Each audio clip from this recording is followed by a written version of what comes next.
The equation above relates the number of minutes x Maria spends running each day and the number of minutes y she spends biking each day. So this equation is basically saying running plus biking equals 75.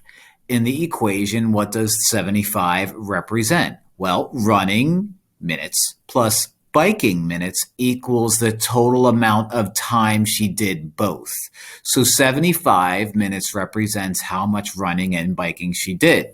So A says the number of running only. Nope, that's just an X. The number of minutes spent biking only. Nope. The total number of minutes spent running and biking. Yep. Just to be sure, the number of minutes spent biking for each minute spent running, no, has nothing to do with, like, the one's not dependent on the other. Pretty basic problem. The answer is C, baby.